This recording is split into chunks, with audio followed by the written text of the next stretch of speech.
अभिनंदन करती हूँ।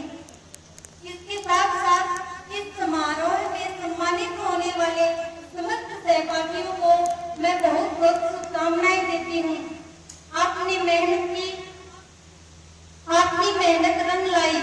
परिणाम का सकारात्मक या नकारात्मक होना हमारे हाथ में नहीं होता है, लेकिन कोशिश करना वो तो हमारे ही हाथ में है। अगर कोशिश सफल हुई तो अनुभव दे जाती है और असफल हुई तो सबक।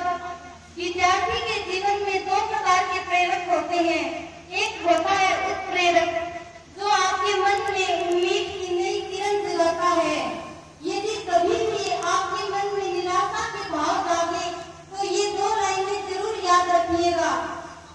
जिसको कर ले तब खड़ा, हिरन कसो भी खाए, आग करे और खून भगे, घोड़ा तो आगे जाए। हिम्मत कर, हुंकार कर, हिरन कौन सा भी खाता है लेकिन घोड़ों से आगे जाता है। परिस्थितियां ही इंसान को मजबूत बनाती है। दूसरा है दुष्प्रेरक। दुष्प्रेरक जो न स्नेह करे और न ही दूसरों के दुष्प्रेरण का शिकार हो, अपने मुकाम, अपने उसूल खुद तय करे और हर बार लोगों की अपेक्षाओं पर खरा उतरने की कोशिश ना करे। एक बार रास्ते में एक दुकानदार दुकान बंद करके जाने ही वाला होता है कि एक कुत्ता उसके पास में आया। कुत्ते के मुंह में थैली थी और उसमें कुछ सामान की लिस्ट थी। दुकानदार ने थैली ली, उसमें सामान डाला और बाकी पैसे डाले और थैली उसके सामने रख दी। कुत्ते ने थैली मुंह में उठाई और चल दिया। दुकानदार से रहा नहीं गया। वह आश्चर्यचकित होकर कुत्ते के पीछे पीछे चल दिया, यह जानने के लिए कि इतने समझदार कुत्ते का मालिक कौन है। कुत्ता कुछ देर बस होकर खड़ा रहा। बस आई और उसमें चढ़ गया। कंडक्टर पास में आया तो कुत्ते ने अपनी गर्दन आगे कर दी। उसके गले में एक बैग था जिसमें कुछ पैसे और घर का पता था। कंडक्टर ने उसे टिकट दे दी और बाकी पैसे उस बैग में रख दिए। क्यों ही अपना बस ट्रेन नजदीक आया, कुत्ता बस में आगे की तरफ आया और पूंछ हिलाकर इशारा किया। बस रुकने पर कुत्ता मुड़ गया और आगे चल दिया। दुकानदार भी उसके पीछे पीछे उतर गया और उसके पीछे पीछे चल दिया। घर पहुंचने पर कुत्ते ने अपने पैर से 2-3 बार दरवाजा खटखटाया। मालिक बाहर आया और लाठी से कुत्ते को पीटने लगा। आप सोच रहे होंगे क्यों? दुकानदार भी खड़ा खड़ा सोच रहा था।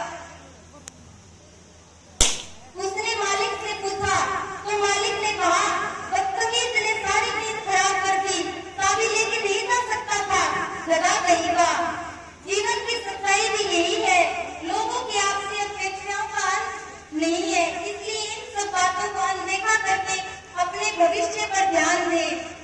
जो सहपाठी परीक्षा में सफल नहीं हो पाते हैं, उनसे मैं कहना चाहूंगी कि किसी करियर को अपने दिमाग पर इतना हावी नहीं होने दे कि वो नहीं मिलेगा तो क्या होगा। आप उस दौर के व्यक्ति हैं जहाँ बहुत सारे ऑप्शंस हैं। बस खुद पर विश्वास रखिए। जैसे कहते हैं ना कि हम भी दरिया है, हमें अपना हुनर मालूम है, जिस तरफ भी चल पड़ेंगे रास्ता खोज लेंगे।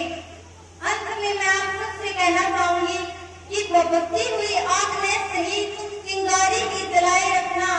15 घंटे पढ़ाई ने सही 5 घंटे ही बनाए रखना। मरना भी नहीं है, रट छोड़ना भी नहीं है। ये संघर्ष के दिन कठिन है, यह बात दिल को बताए रखना। रखना तुम खुद पर यकीन, लोगों की फालतू बातों से दूरी बनाए रखना। थोड़ा ही सही पर रोज पढ़ाई जारी रखना। थोड़ा ही सही पर रोज पढ़ाई जारी रखना। धन्यवाद।